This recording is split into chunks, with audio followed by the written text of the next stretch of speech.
नमस्ते दोस्तों, आप सबको मेरा राधे राधे और आप सबका स्वागत है मेरे YouTube channel Radhe Radhe eternal में।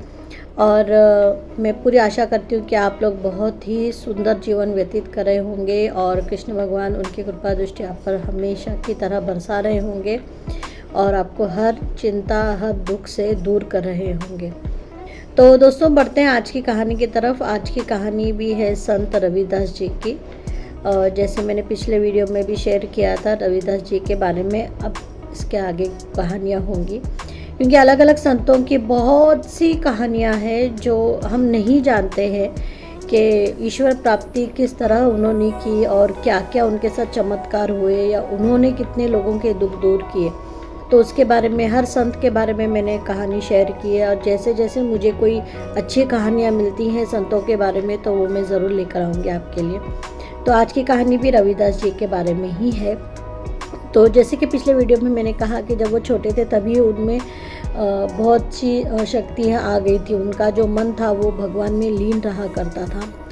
तो जब वो 7 साल के थे तब से ही उनके मन में भगवान के प्रति, ईश्वर के प्रति बहुत ज़्यादा भक्ति भाव था और लोगों को इसका ज्ञान हो गया था। ऐसे गांव में तो छोटी छोटी बातें यहाँ वहाँ फैलती है, जो अच्छी बातें होती है वो भी और बुरी भी।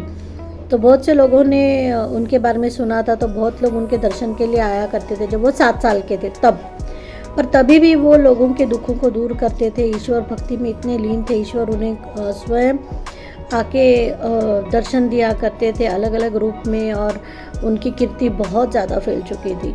तो ऐसे ही भगवान के प्रति वो हमेशा लीन रहते थे और ऐसा करते करते और 7-8 साल बीत गए। अब वो 12-13 साल के थे और उनकी जो भक्ति है वो चरण सीमा पर थी। यानी भगवान की ही भक्ति में इतना लीन होते थे, उन्हें कुछ भी याद नहीं रहता था। और अपनी उपजीविका के लिए जो उनका व्यवसाय था जूते बनाने का, वो व्यवसाय वो करते थे। तो ऐसा नहीं है कि भगवान में भक्ति करना है तो बस वहीं पे बैठ जाना है, नहीं, वो अपनी उपजीविका भी चलाते थे। वो काम करते करते भी भगवान का नाम लेते थे, काम करते करते भी भगवान को याद करते थे, लेकिन उनकी भक्ति उन्होंने नहीं छोड़ी और कभी कोई गलत रास्ता उन्होंने अपनाया नहीं। ऐसा नहीं कि नहीं मैं भगवान की पूजा कर रहा हूँ, भगवान की भक्ति कर रहा हूँ तो मैं कुछ भी नहीं करूँगा, मैं ये नहीं करूँगा वो नहीं करूँगा, सिर्फ भगवान की भक्ति करूँगा, ऐसा नहीं होता है। एक्चुअल में ऐसा नहीं होता है। आपको अपना जो हमेशा का काम है वो करते करते ही भगवान की भक्ति करना है, तो भगवान आप पर प्रसन्न होते हैं। आप सब भगवान के भरोसे छोड़ के बैठ जाओगे तो वो नहीं हो सकता। भगवान को आते भी नहीं, दर्शन भी नहीं देते और आपकी भक्ति सफल भी नहीं होती है। तो ये उनको बहुत अच्छे से ज्ञात था।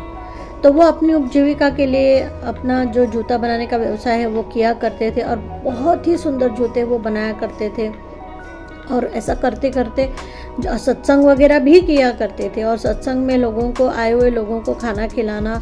कभी कभी तो इतने सुंदर जूते बनाते थे कि किसी को अगर ज़रूरत हो, कोई गरीब है बेचारा बहुत ही, जिसके पैर में चप्पल तक नहीं थी, तब पुराने ज़माने में तो आप जानते हैं बहुत से लोग नंगे पैर ही घुमा करते थे, पर किसी को अगर नंगे पैर घूमता हुआ देखते थे तो अपने बनाए हुए जूते वो उन्हें दे देते थे, उनसे पैसा भी नहीं लेते थे। वो एक सेवा समझते थे कि मेरे पास है तो मैंने देना चाहिए, ये मेरे लिए भगवान रूप है। ऐसी उनकी इतनी श्रद्धा थी भगवान पर। तो ऐसे ही एक दिन उनकी इस भक्ति से प्रसन्न होकर भगवान श्री हरि ने एक साधु का रूप लिया और साधु का रूप लेकर वो आए और उनके घर में आए। उन्होंने जैसे ही देखा कि अरे साधु आए, वो नहीं जानते थे ये भगवान है क्योंकि साधु का रूप था, पर बहुत बड़े ज्ञानी है ऐसा उनको पता चला।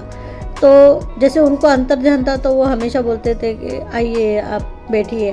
उन्होंने उनकी आओ भगत की, उनके पैर धोए और उनको खाना खिलाया। उसके बाद सत्संग वगैरह हुआ। उसके बाद में जब सब कुछ ख़त्म हो गया उसके बाद वो चर्चा करने के लिए बैठ गए। बहुत बड़े लोग चर्चा करते थे, डिस्कशन जो आज हम बोलते हैं, पर वो अध्यात्म के बारे में चर्चा करते थे। आजकल हम फालतू चीज़ों में ज़्यादा डिस्कशन करते हैं ना, काम का कम और बाकी की चीज़ें ज़्यादा डिस्कशन करते हैं, पर वो ऐसा नहीं करते थे। वो अध्यात्म के बारे में डिस्कशन करते थे, ग्रंथों के बारे में डिस्कशन करते थे, भगवान के चमत्कारों के बारे में उनकी चर्चा हुआ करती थी। तो ऐसे ही चर्चा करने के लिए वो बैठ गए और जब वो चर्चा करने के लिए बैठ गए तो उसने में श्री हरि तो पहले ही बहुत प्रसन्न थे उन पे, ऐसी बातें चलती रही। फिर उन्होंने बोला, अरे मैं आपके पास आई हूँ, आपने बहुत अच्छी मेरी आवभगत की और मैं बहुत प्रसन्न हूँ आप पर, तो मैं आपको कोई भेंट देना चाहता हूँ। तो रविदास जी ने कहा, भेंट ठीक है आप दीजिए। तो उन्होंने कहा, मैं जब तुम्हारे घर की तरफ आ रहा था ना पैदल चलते, तो मुझे एक पारस मणि दिखा, पारस का पत्थर दिखा, तो वो मैं आपको देना चाहता हूँ। आप ये पारस का पत्थर के बारे में तो जानते ही होंगे कि पारस के पत्थर को अगर कोई भी लोखंड की चीज़ छुई जाए तो वो सोना बन जाती है। तो उन्होंने कहा कि हाँ मैं जानता हूँ। तो बोले, तो मैं ये आपको देना चाहता हूँ। आप बहुत अच्छे भक्त हैं, आप इतनी भगवान की कृपा करते हैं, आपकी दिनचर्या चलाने के लिए आप जूते बनाते हैं चमड़े के, तो आपको तकलीफ़ तो होती होगी। तो मैं चाहता हूँ कि आप ये पारस का पत्थर लो, और ये पारस के पत्थर को किसी भी चीज़ में छुओगे तो सोना बन जाएगा, फिर वो सोना बेच के आप अपना बड़ा घर बना लो और अपना जीवन सुखी कर लो। अब इतनी सारी बातें उन्होंने उनको बोल दी। वो सुनते रहे। फिर उन्होंने कहा कि ये मेरे किस काम का। तो बोले, क्यों, आप नहीं चाहते आप बड़े हो जाए, बहुत अमीर हो जाए? तो बोले, मैं चाहता ही नहीं हूँ ना, मैं सुख हूँ, मैं सुखी हूँ, मैं जो कर रहा हूँ मुझे सिर्फ भगवान की भक्ति चाहिए, मैं ये सब चीज़ों में इंटरेस्ट नहीं रखता हूँ, मैं तो इसको हाथ भी नहीं लगाऊंगा, आप किसी और को दे दीजिए, मुझे इसकी कोई ज़रूरत नहीं। मैं जो कुछ भी कर रहा हूँ मैं उसमें सुखी हूँ, भगवान की कृपा मुझ पर है, मैं भगवान की भक्ति अच्छे मन से करना चाहता हूँ। ये सब फालतू की चीज़ों में मैं नहीं पढ़ना चाहता, मैं अमीर नहीं बनना चाहता। मेरे पास, मैं ऑलरेडी अमीर हूँ, भगवान की कृपा दृष्टि मुझ पर है, इसी में मैं बहुत अमीर हूँ। तो उन्होंने कहा, अरे नहीं ले लो, कोई और होता तो, मतलब कोई और होता तो ज़रूर ले लेता, इसलिए मैं बोल रहा हूँ कि आप किसी और को दे दो। तो फिर हरि ने बोला कि अच्छा ठीक है, आप ऐसा करो, अभी यहाँ से तो मैं बहुत आगे जाने वाला हूँ, तो आप ये पत्थर आपके पास रख लो, अगर आपको कभी लगे तो आप इसको यूज़ भी कर सकते हो, आपके काम में भी ला सकते हो, नहीं तो ये मेरी अमानत समझ के आप अपने पास रख लो। तो अभी बहुत बड़े साधु थे, इसीलिए रविदास जी ने कहा, ठीक है, आपकी आज्ञा का मैं पालन करूँगा, ये जो भी है ये मैं मेरे पास रखूँगा और आपकी अमानत के तौर पे रखूँगा, आप जब भी आएंगे मैं आपको दे दूँगा। ऐसा कहे कि उनके पैर छू के फिर उन्होंने वहाँ से प्रस्थान किया। अब भगवान तो ये परीक्षा ले रहे थे कि देखते हैं ये क्या करता है, तो भगवान जल्दी आए ही नहीं। 1-1.5 साल के बाद में भगवान फिर प्रकट हुए उस साधु का वेश लेकर, और वो उनके पास गए और फिर उन्होंने उनके आवभगत की, खाना खिलाया, सत्संग वगैरह, चर्चा वगैरह सब हुई। और उसके बाद में फिर जो साधु है उन्होंने ऐसे आश्चर्य में पूछा, अरे तुमने मैंने दिया वो पत्थर उसका इस्तेमाल ही नहीं किया? तो रविदास जी बोले कि मैंने तो आपको पहले ही कहा था गुरुजी कि मुझे इसकी ज़रूरत नहीं है। अरे ऐसे कैसे बोले, ये तो पारस का पत्थर है। बोले, कितना मूल्यवान पत्थर मैंने आपको दिया था, आप चाहे तो बहुत कुछ कर सकते थे इसे। तो इतना सुंदर जवाब दिया रविदास जी ने कि भगवान स्वयं एक पारस है और उनकी भक्ति जो मैं कर रहा हूँ वो एक पारस के समान है, तो ये पारस का पत्थर मेरे किस काम का? सर्वश्रेष्ठ प्रभु जिनके पैरों में लक्ष्मी बैठती है, उनकी सेवा करती है, जब वो मेरे साथ हैं, जब उनकी भक्ति मेरे साथ है, इससे बड़ा धनवान और कौन हो सकता है?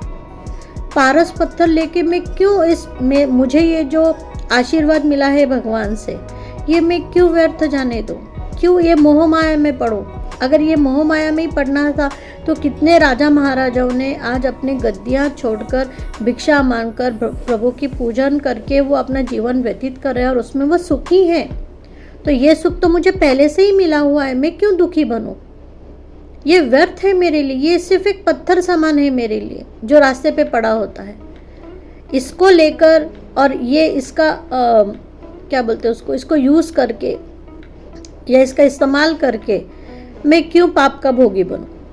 नहीं, मैं नहीं बनना चाहता। स्वयं भगवान की तरह पारस मणि मेरे पास है, जिनकी अटूट श्रद्धा है मुझ पर और मेरी उन पर, मुझसे प्रेम करते हैं, मुझे आशीर्वाद देते हैं और उनकी भक्ति में मैं लीन रहता हूँ। ये सबसे बड़ा आशीर्वाद है मेरे पास, जिसे मैं कभी खोना नहीं चाहता।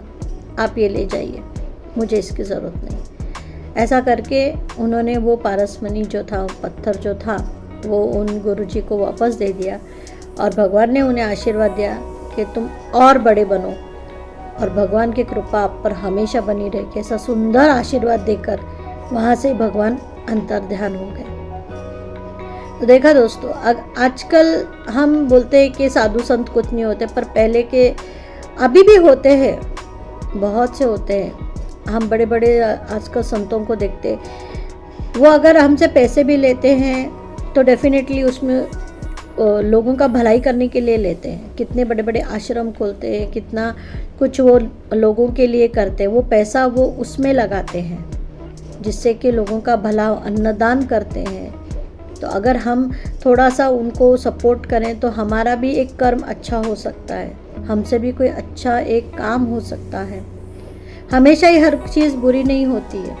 सच्चे मन से, सच्ची श्रद्धा से अगर आप किसी को दान करेंगे तो दान कभी व्यर्थ नहीं जाता दोस्तों, कभी भी नहीं जाता। इसके बारे में मैंने ऑलरेडी वीडियो बताया आपको कि एक छोटा सा ध्यान, आपका दान छोटा सा, बहुत बड़ा भी नहीं, 100 रुपये तो दे ही सकते हो आप। एक 100 रुपये का दान अगर आप किसी संस्था को देते हैं तो उससे किसी का एक टाइम का खाना आ सकता है, जो कि अन्नदान है, और अन्नदान से बड़ा दान कोई भी नहीं होता। तो उतना तो हम कर ही सकते हैं। उस एक सत्कर्म से हमारे कई पाप धुल सकते हैं। और भगवान की भक्ति अगर आप सचमुच करना चाहते हैं तो सब कुछ छोड़ के सन्यासी बनने की ज़रूरत नहीं है। आप अपने रोज के काम करते हुए भी अगर भगवान का एक बार भी सच्चे मन से नाम लेंगे तो भगवान उनकी कृपा आप पर ज़रूर बरसाएंगे। ये मेरा खुद का अनुभव है, ये मेरा खुद का अनुभव है दोस्तों। मैंने ऐसे बहुत से चमत्कार भगवान के मेरे जीवन में देखे। आज की डेट में मैं आपको एक बात बताती हूँ। अभी कुछ दिन पहले, एक 4 दिन पहले की बात है, मैं बहुत परेशानी में थी, बहुत ही ज़्यादा परेशानी में मुझे रास्ता ही नहीं दिख रहा था। वो क्या परेशानी वो मैं आपको नहीं बता सकती, लेकिन मैं इतना ज़रूर कहूँगी कि मैं बहुत परेशानी में थी और मुझे कोई रास्ता ही नज़र नहीं आ रहा था। मैं बहुत टेंशन में थी। मेरे जो लोग मेरे आजू बाजू में थे वो सब बोल रहे थे, क्या हुआ आज तुम बहुत टेंशन में दिख रही हो। मैंने कहा हाँ, मुझे तो कोई रास्ता ही नज़र नहीं आ रहा, मेरा काम नहीं बन रहा वगैरह ऐसा वैसा। और फिर अचानक से मैं टेंशन में ही थी। मैं भगवान को भी याद कर रही थी। मैंने सच्चे मन से कृष्णा को कहा कि मुझे सच में आज तुम्हारी ज़रूरत है, प्लीज़ मेरी हेल्प कर दो, मुझे प्रॉब्लम से बाहर निकालो। और आपको यकीन नहीं होगा, जब मैंने ये कहा उसके कुछ क्षणों बाद ही मुझे मेरे प्रॉब्लम का सॉल्यूशन मिल गया और मेरा वो टेंशन दूर हो गया। ये मेरे साथ होता है, ये मेरे साथ हमेशा होता है। मेरे साथ बहुत से ऐसे चमत्कार होते हैं कृष्णा के, जो अगर मैं सुनाने बैठूं तो शायद पूरा दिन भी चला जा सकता है इसमें, पर ये सच है। सच्चे मन से भगवान को याद करो, उनका नाम स्मरण करो। काम करते करते भी आप उनका नाम स्मरण कर सकते हैं ना। नाम स्मरण में बहुत बड़ी शक्ति है, ये सच है। फालतू बैठे, फालतू के बातें सोचने से अच्छा है अगर हम थोड़ी देर भी अगर भगवान का नाम स्मरण अपने मन के मन में भी करें तो भी इससे बहुत सी चीज़ें अपनी लाइफ में सॉल्व हो सकती हैं। मेडिटेशन की तरह होता है ये, जो आप अपने अंतर मन से करते हैं भगवान से कनेक्ट करने के लिए। आप कभी करके देखिए, आपको बहुत सुकून महसूस होगा, आपको अपने प्रॉब्लम्स के सॉल्यूशंस मिल जाएंगे सच में। तो ये थी आज की कहानी दोस्तों, और मुझे पूरा यकीन है कि आप ज़रूर कभी ना कभी भगवान को याद करेंगे और भगवान की कृपा दृष्टि आप पर ज़रूर बनेगी।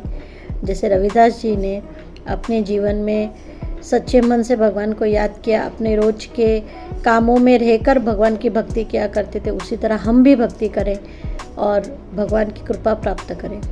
तो ये थी आज की कहानी। अगर आपने लाइक, सब्सक्राइब और शेयर नहीं किया तो प्लीज़ कीजिएगा। मेरे चैनल को ज़रूर सब्सक्राइब कीजिएगा, मुझे भी मौका दीजिएगा आगे बढ़ने का, और ऐसी अच्छी अच्छी कहानियाँ और जिससे भगवान की भक्ति के बारे में चमत्कार की कहानियाँ मैं आपके पास लाती रहूँ। मेरे चैनल को ग्रो करने के लिए मुझे मदद ज़रूर कीजिएगा। मेरे चैनल का नाम आप सब जानते हैं, राधे राधे इटर्नल है, जो कि यूट्यूब पर है।